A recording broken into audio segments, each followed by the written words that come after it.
बिस्मिल्लाहिर्रहमानिर्रहीम। अस्सलाम वालेकुम।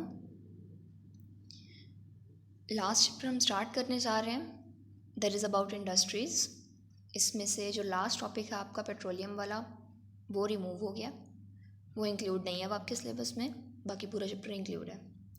सो we are going to start with the first topic, that is about the basic metallurgical operations. तो metallurgy क्या होती है?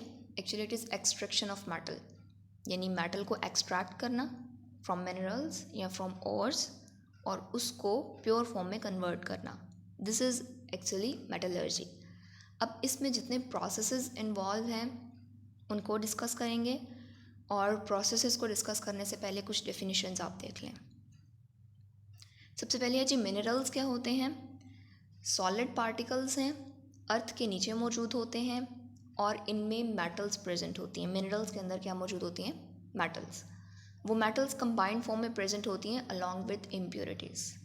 अब हमने करना ये है कि हमने इम्प्योरिटीज़ को रिमूव करना है और मेटल को सेपरेट करना है from its combined form. For example, हमारे पास कैल्सोपाइराइट है। कैल्सोपाइराइट में कॉपर है, आयरन है, सल्फ़र है और उसके साथ साथ इम्प्योरिटीज़ हैं। तो इम्प्योरिटीज़ को रिमूव करना, उसके बाद जो उसमें मौजूद हैं कंबाइंड फॉर्म में सल्फ़र मौजूद है, आयरन मौजूद है, उनको रिमूव करना, और अल्टीमेटली प्योर मैटर को हमने ऑब्टेन करना है फ्रॉम द मिनरल, राइट। और इस पूरे प्रोसेस को हम मेटलर्जी का नाम देते हैं। और क्या चीज़ है? और वो मिनरल की आप कह लो सब टाइप है जिसमें से हमने मेटल को एक्सट्रैक्ट करना है, ठीक है। हर मिनरल में मेटल जो है वो मौजूद तो होती है, लेकिन हर मिनरल से हम मेटल को एक्सट्रैक्ट नहीं कर सकते हैं, ठीक है। सो और वो मिनरल है जिसमें से हमने मेटल को एक्सट्रैक्ट करना है, ठीक है, comparatively with low cost with minimum effort, ठीक है। तो मिनिमम एफर्ट के साथ जिस मिनरल से हम मेटल को रिमूव कर पाएंगे उसको हम ओर का नाम देंगे। जिस तरह से हमारे पास एग्जांपल है कॉपर ग्लैंड्स की, कैल्सोपाइराइट की। सो कॉपर ग्लैंड्स का फॉर्मूला है जी Cu2S। अब इसमें सल्फ़र मौजूद है अगर हमने कॉपर की एक्सट्रैक्शन करनी है इसमें से। इसी तरह से CuFeS2 है, इसमें भी सल्फ़र मौजूद है, आयरन मौजूद है, जिनको हम सेपरेट करेंगे from copper and we will purify it in the process of metallurgy. Gangue वो इम्प्योरिटीज़ हैं। हमने मिनरल को जब डिफ़ाइन किया हमने कहा कि मेटल कंबाइंड फॉर्म में प्रेजेंट है और उसके साथ इम्प्योरिटीज़ भी मौजूद हैं। तो वो जो इम्प्योरिटीज़ प्रेजेंट हैं उनको हम गैंग्यू का नाम देते हैं, ठीक है। द अर्थली और other impurities that are associated with metals, ठीक है। तो जो इम्प्योरिटीज़ हैं वो गैंग्यू हैं, और वो मिनरल्स जिसमें से हम मेटल को एक्सट्रैक्ट कर रहे हैं, वो टाइप ऑफ मिनरल आप कह लो, उसको हम कहेंगे ओर। और इस पूरे प्रोसेस को, मेटल की एक्सट्रैक्शन के प्रोसेस को in its pure form on a large scale bye simple means और विद लो कॉस्ट, इस प्रोसेस को हम मेटलर्जी का नाम देते हैं, राइट जी। अभी तक हमने 4 चीज़ें पढ़ी हैं, मैं एक बार रिपीट कर दूं। सबसे पहले हमने बात की अबाउट मिनरल्स। तो मिनरल्स क्या हैं जी? सॉलिड मटेरियल्स हैं जो कि मौजूद हैं अंडर अर्थ क्रस्ट, और इनमें मेटल्स मौजूद हैं in combined form along with impurities. जो इम्प्योरिटीज़ मौजूद हैं उनको हम गैंग्यू का नाम देते हैं, और इसके अलावा वो मिनरल्स जिसमें से हम मेटल को एक्सट्रैक्ट कर सकते हैं with on very low cost, उनको हम नाम देते हैं ओर्स का। और इस पूरे प्रोसेस को जिसमें हम मेटल को एक्सट्रैक्ट करेंगे, मेटल जो ओर है उसको कॉन्सेंट्रेट करेंगे, और उसके बाद अल्टीमेटली हम मेटल की रिफाइनिंग करेंगे, इस पूरे प्रोसेस को हम मेटलर्जी का नाम देते हैं, राइट जी। सो इस प्रोसेस के हमारे पास 3 फर्दर जो है हमारे पास स्टेप्स हैं। पहला स्टेप है जी कॉन्सेंट्रेशन ऑफ द ओर, यानी हमने ओर को कॉन्सेंट्रेट करना है। अब इस बात का मतलब क्या है कि ओर को कॉन्सेंट्रेट करना? इस बात का मतलब ये है कि हमने ओर में से इम्प्योरिटीज़ को सेपरेट कर लेना है, और सिंपल हमारे पास उसके बाद रह जाएगा metal along with its combined form. Next part is the extraction of metal, यानी मेटल के साथ जो कंबाइंड सल्फ़र है या आयरन है, फॉर एग्जांपल अगर हम कॉपर की कर रहे हैं एक्सट्रैक्शन, तो उन एटम्स को मेटल के साथ से रिमूव करवाना is actually the extraction of metal. This includes roasting, smelting and mesmerization that will be discussed in the next lecture. Then is the refining of metal. Refining में हम क्या करते हैं जी, हम मेटल को इम्प्योर फॉर्म से pure form में convert करते हैं. ये फाइनल स्टेप होता है मेटलर्जी का. ठीक है जी. तो 3 स्टेप्स हैं, कॉन्सेंट्रेशन ऑफ द और, extraction of the metal and refining of the metal. 3 lectures लगेंगे हमारे मेटलर्जिकल प्रोसेस पे. इसके बाद आपका 2 टॉपिक्स रह जाएंगे, दैट इज सॉल्वेज प्रोसेस जिसमें सोडियम कार्बोनेट की फॉर्मेशन है और यूरिया फॉर्मेशन. कॉन्सेंट्रेशन और का मतलब क्या है जी, इम्प्योरिटीज़ को रिमूव करना है. इम्प्योरिटीज़ का मतलब है जी गैंग्यू पार्टिकल्स, यानी गैंग्यू को जो रिमूव करने का प्रोसेस है उसको हम कॉन्सेंट्रेशन ऑफ और का नाम दे रहे हैं. 3 तरीक़ों से कर सकते हैं हम. अच्छा, एक और इम्पॉर्टेंट चीज़ ये है कि जो हमारे पास प्योरीफाइड और इन प्रोसेसेस के बाद आएगा, यानी कंसंट्रेशन के बाद जो चीज़ हमें ऑब्टेन होगी जिसकी फर्दर हमने एक्सट्रैक्शन करनी है, वो हमारा कॉन्सेंट्रेट है. 3 इसमें हमारे पास मेथड्स हो सकते हैं. ग्रेविटी सेपरेशन कर सकते हैं हम फ्रॉस्ट फ्लोरेशन प्रोसेस कर सकते हैं, इलेक्ट्रोमैग्नेटिक सेपरेशन कर सकते हैं. इन तीनों चीज़ों को बारी बारी देख लेते हैं. सबसे पहले जी ग्रेविटी सेपरेशन. जिस तरह से नाम इंडिकेट कर रहा है कि ग्रेविटी का मतलब क्या है, डिपेंडिंग अपॉन द डेंसिटी. ठीक है, डेंसिटी की बेस पर हम सेपरेट करेंगे ओर को और गैंग्यू को. ठीक है, तो असल में हमारा मकसद ये है कि हमने ओर को कॉन्सेंट्रेट करना है, यानी उसमें से इम्प्योरिटीज़ को या गैंग्यू को रिमूव करना है. So this is actually on the base of the difference of densities.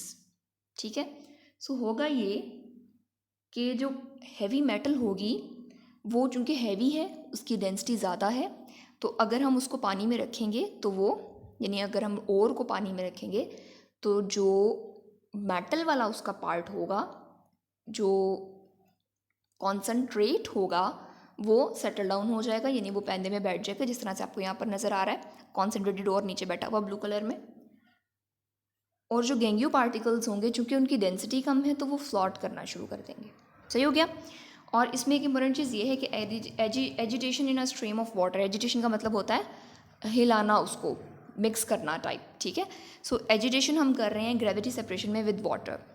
ठीक है, सो इसमें क्या है, पहली बात यह है कि depending upon the density difference, चूँकि ओर की या कॉन्सेंट्रेटेड ओर की या कॉन्सेंट्रेट की डेंसिटी ज़्यादा है, तो जो मेटल वाला पार्ट होगा वो हैवी है, वो नीचे बैठ जाएगा, और जो गैंग्यू है वो लाइटर है, वो ऊपर तैरना शुरू कर देगा. तो हम बड़े आराम से जो ऊपर फ्लोटिंग पार्ट है उसको सेपरेट कर लेंगे, तो हमारे पास जो कॉन्सेंट्रेटेड ओर है वो आ जाएगा, और इसको हम कहेंगे कि हमारा जो ओर है वो कॉन्सेंट्रेट हो गया है, और उसमें से गैंग्यू या जो इम्प्योरिटीज़ हैं वो रिमूव हो गई हैं. Next is froth flotation process. This is depending upon the property of the wetting characteristics of ore and gangue. यानी ओर की और गैंग्यू की वेटिंग कैरेक्टरिस्टिक पे डिपेंड कर रहा है, यानी either they are wet by oil और वाटर. ठीक है, सो जो ओर है वो वेट हो जाता है ऑयल से, और जो गैंग्यू पार्टिकल्स हैं वो वेट हो जाएंगे वाटर से. ठीक है, तो जो चीज़ ऑयल से वेट होगी वो फ्लॉट करेगी, क्योंकि ऑयल की डेंसिटी लो होती है, और वो चीज़ फ्लॉट करती है जिसके साथ ऑयल लगा होता है, या जो ऑयल के साथ कोट हो जाएगी यहाँ पर. और इसी तरह से जो वाटर वाली चीज़ होगी, या जो गैंग्यू पार्टिकल्स होंगे जो कि वेट हुए हैं वाटर से, वो क्या होंगे, वो पैंदे में बैठ जाएंगे, जिस तरह से आप यहाँ पर डायग्राम में भी देख रहे हो. एजिटेशन यहाँ पर हमने कॉम्प्रेस्ड एयर से करनी है. जो हमारे पास ग्रेविटी सेपरेशन था उसमें हमने एजिटेशन की थी with water, with stream of water. यहाँ पर हम कर रहे हैं कॉम्प्रेस्ड एयर के साथ. और इसमें क्या हो रहा है कि जी गैंग्यू पार्टिकल्स जो पैदे में बैठ रहे हैं, और जो ओर है, जो कंसंट्रेट है, वो फ्लॉट कर रहा है. रीज़न फ्लॉट करने की कि वो किससे वेट हो रहा है, ऑयल से. सो ऑयल जो है, जो कि कोट हुआ हुआ है विद ओर, वो लाइटर हो जाएगा और वो ऊपर तैरना शुरू कर देगा, और जो गैंग्यू है वो नीचे बैठ जाएगा, और ऊपर वाला जो हमारे पास मटेरियल होगा, जो कॉन्सेंट्रेट होगा, उसको हम आराम से सेपरेट कर सकते हैं. Next is electromagnetic separation. Electromagnetic separation में यहाँ पर आपको नज़र आ रहा है जी क्रश्ड और गिर रहा है एक बेल्ट के ऊपर. ये बेल्ट है जी मैग्नेटिक बेल्ट. ठीक है, तो इसमें जो सेपरेशन होती है that is depending upon that is actually for the magnetic and non magnetic part. यानी हम मैग्नेटिक और नॉन मैग्नेटिक को अगर हम सेपरेट करना चाहें तो वो हम करेंगे थ्रू इलेक्ट्रोमैग्नेटिक सेपरेशन. राइट, सो इसमें होता ये है कि इम्प्योरिटीज़ जो हैं वो नॉन मैग्नेटिक हैं, जबकि हमारा जो ओर है वो मैग्नेटिक है. ठीक है। सो अगर आप यहाँ पर डायग्राम में देखो तो जो वेस्ट है ये आपको वेस्ट नज़र आ रहा है और ये ओर है, ठीक है। ये क्रश्ड ओर यहाँ से आ रहा था। अब ये जो बेल्ट है ये है मैग्नेटिक, ये जो बेल्ट है ये मैग्नेटिक है।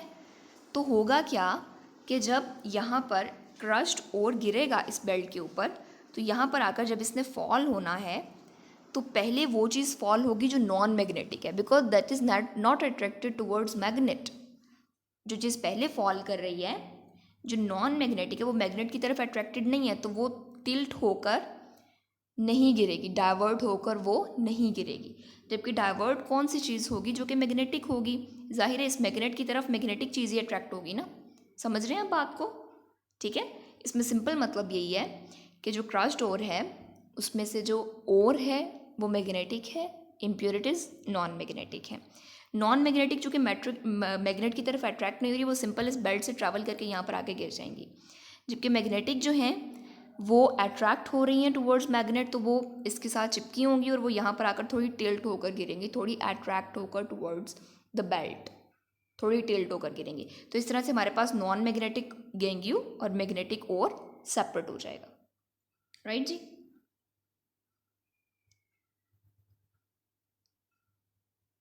The powdered ore is dropped over the leather belt. ये जो बेल्ट है इसके ऊपर हमने ड्रॉप किया ओर को। जो नॉन मैग्नेटिक ओर था वो पहले गिरा और जो मैग्नेटिक था वो बाद में गिरा। क्यों? क्योंकि मैग्नेटिक जो था, ओर जो था वो मैग्नेटिक बेल्ट की तरफ अट्रैक्ट हो रहा था।